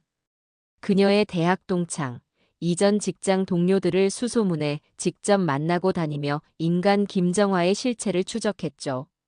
며칠 뒤 집으로 돌아온 남편의 얼굴은 그 어느 때보다도 어둡고 침통해 보였습니다. 그는 제 앞에 그가 만나고 온 사람들의 증언을 정리한 서류를 내려놓았습니다. 여보 마음 단단히 먹고 읽어보시오. 이 여자는 처음부터 우리를 가족으로 생각한 적이 없었어. 서류에는 충격적인 내용들이 가득했습니다. 정화는 대학 시절부터 성공한 여성 기업인으로 TV와 신문에 나오던 저를 향한 극심한 열등감과 질투심에 사로잡혀 있었다고 합니다. 그녀는 친구들 앞에서 술만 마시면 제 이야기를 꺼내며 이렇게 비웃었다고 해요. 김춘희 사장, 웃기지 말라 그래. 그 여자 그냥 운이 좋았을 뿐이야. 시대 잘 타고 나서 돈 좀 번 거지 실력은 형편없다고. 내가 그 여자 밑에서 1년만 배웠어 봐. 그 여자보다 10배는 더 크게 성공했을걸. 그녀는 제 아들 종호에게 의도적으로 접근했습니다. 순수한 애정이 아니라 김춘희의 며느리라는 타이틀을 통해 제 성공에 가장 가까운 곳으로 들어가기 위해서였죠. 제 모든 것을 가장 가까이에서 지켜보며 언젠가는 그것을 모두 빼앗아 자신이 더 뛰어난 존재임을 증명하고 싶었던 겁니다. 모든 의문이 풀리는 순간 저는 허탈한 웃음을 터뜨렸습니다. 그녀의 범행 동기는 단순한 탐욕이 아니었던 겁니다. 그것은 저에 대한 비뚤어진 질투심과 자격지심, 그리고 제 인생 전체를 부정하고 파괴하려는 욕망이었습니다. 그녀는 저를 해치고 그 위에 올라섬으로써 자신이 승리자가 될 수 있다고 믿었던 겁니다. 저는 마지막으로 제가 해야 할 일이 남아있음을 직감했습니다. 이 모든 잔인한 진실을 아직도 정화가 자신을 사랑했다고 믿고 있을지도 모를 어리석은 아들, 윤종호에게 직접 알려주어야 했습니다. 그가 사랑했던 여자가 어떤 악마였는지, 그리고 그 자신이 얼마나 한심한 꼭두각시였는지를 똑똑히 깨닫게 해주어야만 했습니다. 저는 변호사를 통해 구치소에 수감된 아들과의 면회를 신청했습니다. 며칠 뒤 차갑고 딱딱한 플라스틱 의자에 앉아 유리병 너머로 초췌한 모습의 아들과 마주했습니다. 종호는 저를 보자마자 다 쉰 목소리로 눈물을 흘리며 용서를 빌었습니다. 엄마, 내가 정말 잘못했어. 내가 죽을 죄를 지었어, 엄마. 저는 아무런 대답도 하지 않았습니다. 그저 얼음처럼 차가운 눈으로 유리병 너머의 아들을 바라볼 뿐이었죠. 그리고 준비해온 서류 뭉치를 유리벽 아래의 작은 통로로 밀어 넣었습니다. 종호는 의아한 표정으로 서류를 받아들었습니다. 이게 뭐예요? 네가 사랑했던 네 아내 김정화의 진짜 얼굴이다. 눈 똑바로 뜨고 한 글자도 빼놓지 말고 전부 읽어보거라. 종호는 떨리는 손으로 서류를 넘기기 시작했습니다. 첫 장에는 정화가 빼돌린 수십억 원의 횡령 내역이, 다음 장에는 그 돈이 흘러 들어간 내연남의 해외 계좌 정보가, 그리고 마지막 장에는 그녀의 대학 동창들이 증언한 내용들이 상세하게 적혀 있었습니다. 서류를 읽어 내려가는 아들의 얼굴이 종이장처럼 하얗게 질려갔습니다. 동공이 걷잡을 수 없이 흔들리고 입에서는 의미 없는 신음이 새어나왔어요. 하지만 아직 끝이 아니었습니다. 저는 작은 녹음기를 꺼내 재생 버튼을 눌렀습니다. 그 안에는 정화가 체포되기 직전 박 부장 앞에서 아들을 비웃으며 했던 말이 선명하게 녹음되어 있었어요. 윤종호 그 멍청이.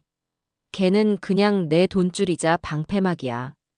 이 일만 끝나면 그 멍청이는 감옥에서 썩게 내버려두고 나는 진짜 내 사랑이랑 새 출발할 거야. 자신을 멍청이, 돈줄이라고 부르며 경멸하는 아내의 목소리를 듣는 순간 종호의 눈에서 모든 빛이 사라졌습니다. 그는 서류와 녹음기를 번갈아 보며 현실을 부정하려는 듯 미친 사람처럼 고개를 저었습니다. 아니야, 아닐 거야. 거짓말이야. 정화가 나한테 이럴 리가 없어. 저는 그런 아들을 향해 제 인생의 마지막 연민을 담아 가장 잔인한 진실을 말해주었습니다. 네가 사랑한 건 사람이 아니라 네 욕망과 허영심을 비춰주던 허상이었을 뿐이다. 너는 그 허상을 지키기 위해 네 어미를 해치려 했고 네 인생을 통째로 악마에게 팔아넘긴 거야. 이제 알겠니? 네가 얼마나 한심하고 비참하고 어리석은 짓을 했는지. 제 말을 끝으로 종호는 으아악 하는 짐승 같은 절규와 함께 책상 위로 쓰러져 오열하기 시작했습니다. 그의 울음소리는 면회실 전체를 뒤흔들었습니다. 교도관들이 달려와 축 늘어진 그의 몸을 부축해 끌고 나갔습니다. 저는 그 모습을 끝까지 눈 하나 깜빡하지 않고 지켜보았습니다. 면회실을 나오자 차가운 복도의 공기가 오히려 상쾌하게 느껴졌습니다. 저는 제 아들을 제 손으로 완전히 무너뜨렸습니다. 하지만 후회는 없었습니다. 그것이 제가 그에게 해줄 수 있는 마지막 가르침이자 이 지독한 악연을 제 손으로 끊어내는 유일한 방법이었으니까요. 이제 저는 제 인생을 짓누르던 모든 것으로부터 완벽하게, 그리고 영원히 자유로워졌습니다. 재판이 열리는 날, 저는 새벽부터 일어나 검은색 정장을 꺼내 입었습니다. 슬픔을 드러내는 상복이 아니었어요. 그것은 제 인생을 파괴하려 했던 자들에 대한 예의이자 제 손으로 모든 것을 끝맺겠다는 결의를 다지는 전투복과도 같았죠. 법원으로 향하는 차 안에서 남편은 평소보다 더 굳은 표정으로 제 손을 꽉 잡아주었습니다. 저희는 서로 아무 말도 하지 않았지만 그 손의 온기만으로도 충분한 위로와 힘을 얻을 수 있었어요. 법원 앞은 예상대로 아수라장이었습니다. 수백 개의 카메라 렌즈가 마치 총구처럼 저희를 겨누었고 기자들의 질문이 소나기처럼 쏟아져 내렸습니다. 심경이 어떠십니까? 아들을 용서하실 생각이 있으십니까? 저는 그 어떤 질문에도 답하지 않았습니다. 대신 허리를 꼿꼿이 세우고 남편의 부축을 받으며 쏟아지는 플래시 세례를 뚫고 법정으로 향했습니다. 제가 답해야 할 대상은 저들이 아니라 법정 안의 판사와 제 자신뿐이었으니까요. 차가운 공기가 감도는 법정 안 방청석에는 이미 많은 사람들이 자리를 채우고 있었습니다. 잠시 후 교도관에게 이끌려 피고인석으로 들어서는 두 사람의 모습이 보였습니다. 수의를 입은 아들 종호는 완전히 폐인이 되어 있었어요. 푹 꺼진 눈과 헬쑥한 얼굴, 금방이라도 쓰러질 것처럼 위태로운 걸음걸이. 그는 방청석 쪽으로는 고개도 돌리지 못한 채 죄인처럼 바닥만 내려다보고 있었죠. 하지만 며느리 김정화는 달랐습니다. 그녀 역시 수척해졌지만 그 눈빛만은 여전히 도끼로 가득 차 있었습니다. 저와 눈이 마주치는 순간 그녀는 입모양으로 제게 욕설을 내뱉었습니다. 두고 봐. 라고 말하는 듯 했어요. 저는 그저 옅은 미소를 지어 보였습니다. 이제 와서 바라케본들 무엇이 달라질 수 있을까요? 재판이 시작되고 검사는 자리에서 일어나 준비해온 서류들을 넘기며 아들 내외의 끔찍했던 범죄 계획을 논리정연하게 설명해 나갔습니다. 제가 그 집에 초대된 순간부터 남편에게 걸려온 한 통의 전화, 그리고 현장에서 그들이 체포되기까지의 모든 과정이 마치 한 편의 영화처럼 법정 안에 펼쳐졌어요. 위조된 생명보험 계약서가 증거물로 제시되고 박 부장님이 녹음했던 파일이 스피커를 통해 울려 퍼질 때 방청석에서는 여기저기서 경악의 탄식이 터져 나왔습니다. 저는 담담한 표정으로 앉아 있었지만 제 심장은 그때의 공포를 다시 겪는 것처럼 차갑게 얼어붙고 있었어요. 증인석에 가장 먼저 선 사람은 박 부장님이었습니다. 그는 사건 당일의 상황을 조금의 거짓도 없이 담담하게 증언했습니다. 정화가 얼마나 치밀하게 범행을 지시했고 종호가 얼마나 무기력하게 동조했는지를요. 정화 측 변호인이 박 부장님을 회사에 불만을 품고 앙심을 품은 배신자로 몰아가려 했지만 그는 전혀 흔들리지 않았습니다. 저는 배신자가 아닙니다. 저는 제 인생의 은인이자 존경하는 분의 목숨을 구하려 했을 뿐입니다. 만약 다시 그 순간으로 돌아간다 해도 저는 똑같은 선택을 할 겁니다. 그의 진심 어린 증언에 배심원들의 눈빛이 숙연해지는 것을 느낄 수 있었습니다. 다음은 제 인생에서 가장 길고도 고통스러운 시간이었습니다. 피고인 신문이 시작된 것이죠. 먼저 증인대에 선 것은 아들 종호였습니다. 그는 제대로 서 있지도 못하고 의자에 주저앉아 무릎을 꿇고 오열하기 시작했습니다. 그는 모든 것이 자신의 잘못이라고 사업 실패에 대한 압박감 때문에 아내가 하자는 대로 따를 수밖에 없었다고 울부짖었습니다. 제가 악마에게 영혼을 팔았습니다. 아내를 말렸어야 했는데, 어머니께 용서를 구했어야 했는데, 저는 그러지 못했습니다. 저는 인간도 아들도 될 자격이 없는 놈입니다. 그의 눈물은 진심이었을지도 모릅니다. 하지만 그 눈물 속에는 자신의 죄에 대한 반성보다 망가져버린 인생에 대한 자기 연민이 더 커 보였습니다. 그는 마지막까지 이 모든 비극의 중심에 자기 자신이 있었다는 사실을 인정하고 싶지 않아 하는 것 같았어요. 마지막으로 김정화가 증인석에 섰습니다. 그녀는 종호와는 비교도 할 수 없을 만큼 교활하고 영리했어요. 그녀는 눈물을 흘리며 자신이 얼마나 불행한 삶을 살아왔는지부터 이야기하기 시작했습니다. 가난했던 어린 시절, 무능력한 남편, 그리고 자신을 무시하고 억압했던 시어머니까지. 그녀는 자신을 세상에서 가장 불쌍한 피해자로 둔갑시켰습니다. 존경하는 재판장님, 저는 정말 두려웠습니다. 남편의 빚은 감당할 수 없을 만큼 불어났고 사채업자들은 매일같이 저를 찾아와 협박했습니다. 시어머니께 도움을 청했지만 어머니는 냉정하셨어요. 저는 정말 그저 돈이 조금 필요했을 뿐입니다. 어머니를 해칠 생각은 정말 추호도 없었습니다. 그녀의 연기는 너무나도 실감나서 법정 안의 공기가 잠시 그녀에게 동정적으로 흐르는 듯한 착각마저 들었습니다. 하지만 검사는 그런 분위기에 전혀 흔들리지 않았죠. 검사는 차가운 목소리로 그녀가 빼돌린 회사 자금의 행방과 그 돈으로 구입한 수많은 명품 목록을 증거로 제시했습니다. 피고인 김정화 씨, 사채업자들에게 협박을 당하는 사람이 수억 원에 달하는 명품백과 보석을 사들릴 여유가 있었습니까? 남편의 빚을 갚기 위해 빼돌린 돈이 왜 조세 피난처에 있는 내연남의 계좌로 흘러 들어갔는지 설명해 보시죠. 검사의 날카로운 추궁에 정화의 얼굴이 하얗게 굳어졌습니다. 그녀는 입술을 파르르 떨며 아무 말도 하지 못했어요. 검사는 거기서 멈추지 않고 마지막 결정타를 날렸습니다. 마지막으로 묻겠습니다. 피고인은 유치장에서 다른 수감자에게 이 게임의 승자는 나다라고 말한 사실이 있습니까? 그 순간 정화의 모든 것이 무너져 내렸습니다. 그녀는 더 이상 연기할 수 없음을 깨닫고 갑자기 표정을 바꾸어 검사를 향해 악을 쓰기 시작했습니다. 그래, 내가 그랬다. 어쩔래. 그 늙은이가 처음부터 돈만 줬어도 이런 일 없었어. 다 그 여자 때문이야. 그리고 윤종호 저 무능력한 멍청이 때문이라고. 그녀의 입에서 쏟아져 나오는 저주와 욕설의 법정은 순식간에 아수라장이 되었습니다. 방청석에서는 저런 악마 같은 하는 외침이 터져 나왔고 재판장은 몇 번이고 정숙을 외쳐야만 했죠.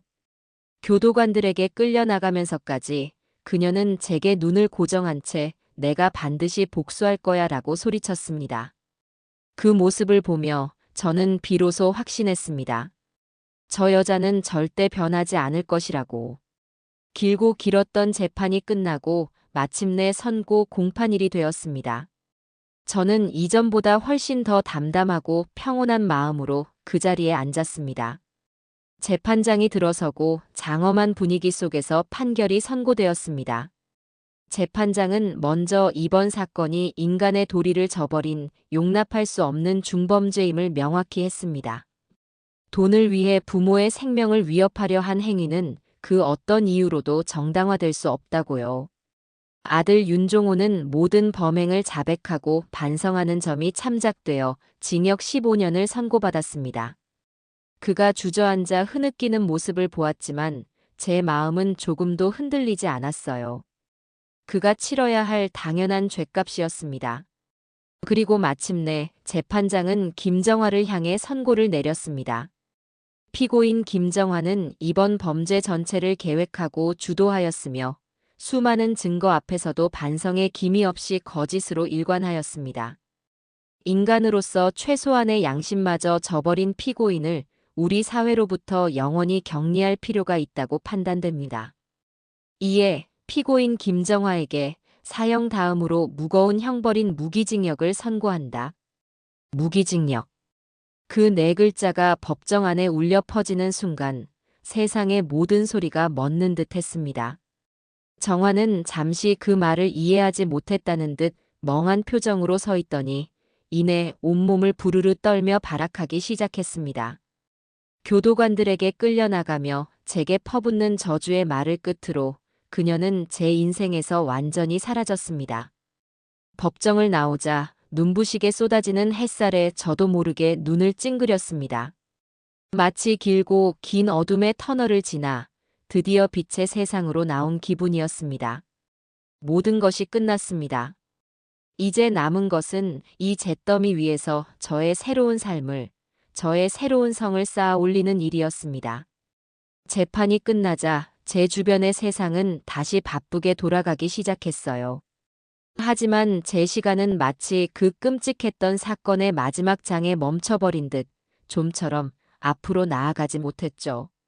제 삶의 모든 공간에는 아들과 며느리가 남기고 간 상처와 얼룩들이 지워지지 않은 채 남아 있었으니까요. 저는 이 지독한 흔적들을 제 손으로 직접 정리하지 않으면 평생 과거의 망령에 시달리게 될 것임을 직감했습니다. 가장 먼저 찾아간 곳은 사건의 현장이었던 그 집이었습니다. 남편은 굳이 그곳에 다시 갈 필요가 있냐며 저를 말렸지만 저는 고집을 부렸어요. 시작된 곳에서 끝을 맺어야만 앞으로 나아갈 수 있을 것 같았거든요. 남편과 함께 다시 찾은 그 집은 모든 가구가 빠져나가 텅 빈 채로 을씨년스러운 분위기를 풍기고 있었습니다. 저는 신발을 벗고 조심스럽게 안으로 들어섰습니다. 거실, 주방, 그리고 저를 가두려 했던 2층의 작은 방까지. 저는 모든 공간을 천천히 둘러보았습니다. 한때는 아들의 성공을 바라하며 행복한 상상을 했던 곳이었지만 이제는 기름 냄새와 배신감의 기억만이 남아 저를 괴롭혔어요. 저는 그 집을 허물고 새로 짓겠다는 조건으로 시세보다 훨씬 저렴한 가격에 팔아넘겼습니다.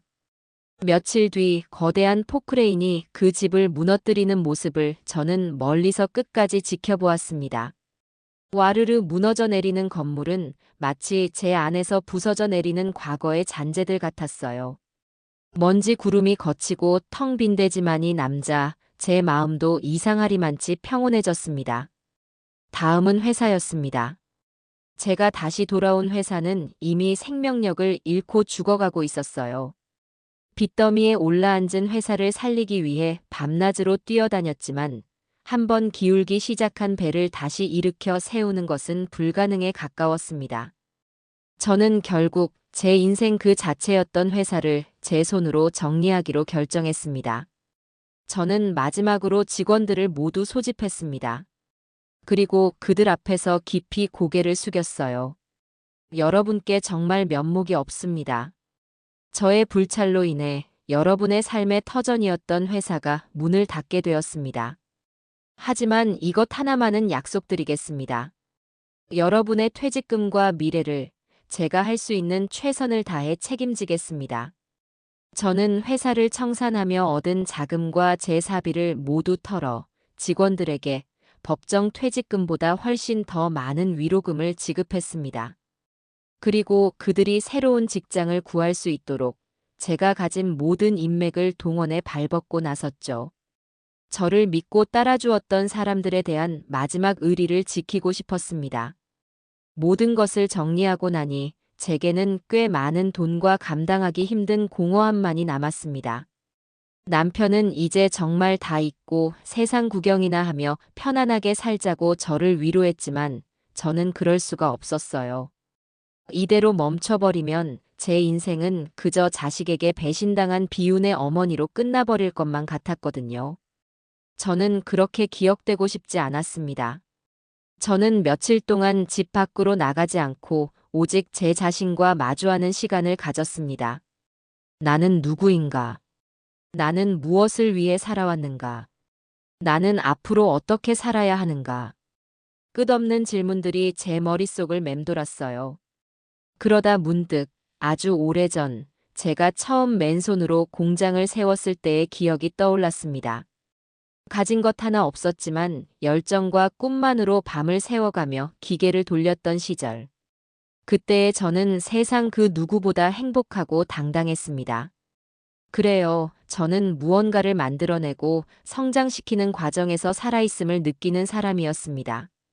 그리고 저는 제 인생의 가장 큰 실패로부터 새로운 사업 아이템을 발견해냈습니다. 어느 날 저녁, 저는 남편을 마주보고 앉아 조심스럽게 제 계획을 털어놓았습니다. 여보, 저 새로운 공장을 하나 세우려고요. 공장? 이 나이에 또 무슨 고생을 하려고. 이번에 만들 물건은 기계로 찍어내는 게 아니에요. 사람의 마음으로 만들어야 하는 아주 특별한 물건이죠. 바로 기회라는 물건이에요. 저는 제가 가진 남은 재산을 모두 쏟아부어 춘희재단이라는 이름의 사회적 기업을 만들겠다고 선언했습니다. 제 아들 종호처럼 실패의 문턱에서 좌절하고 잘못된 유혹에 빠지기 쉬운 젊은 청년들에게 두 번째 기회를 선물해주는 재단을 만들고 싶었어요. 저의 경험과 자본, 그리고 인맥을 이용해 그들의 든든한 울타리가 되어주고 싶었습니다.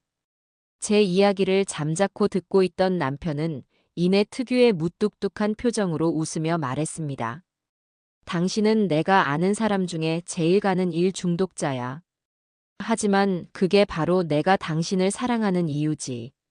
마음껏 해보시오. 이번에도 내가 당신의 셔터맨 1호를 해줄 테니. 남편의 든든한 지지 속에서 춘희 재단은 놀라운 속도로 현실이 되어갔습니다. 제 소식을 들은 옛 동료들과 제가 도와주었던 많은 사람들이 자신의 일처럼 달려와 저를 도왔습니다. 그리고 몇 달 뒤 서울의 중심가에 춘희 재단의 문이 활짝 열렸습니다. 재단 창립 기념일, 저는 수많은 사람들과 우리가 처음으로 품게 된 젊은 창업가들 앞에서 마이크를 잡았습니다. 제 목소리는 조금 떨렸지만 그 어느 때보다 단단하고 힘이 넘쳤습니다. 저는 오늘 제 인생의 잿더미 위에서 새로운 불꽃을 피우려 합니다. 저는 한 아이의 어머니로서는 실패했을지 모릅니다. 하지만 저는 오늘 이 자리에 있는 모든 청년들의 또 다른 어머니가 되고자 합니다. 실패는 부끄러운 것이 아닙니다.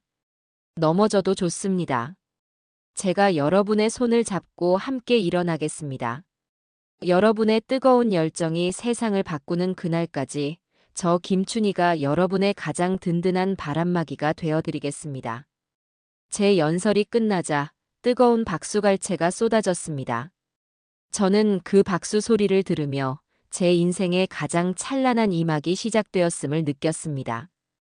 더 이상 과거에 발목 잡힌 비운의 피해자가 아닌 미래를 만들어 나가는 희망의 증거로서 저의 새로운 삶은 그렇게 다시 타오르기 시작했습니다.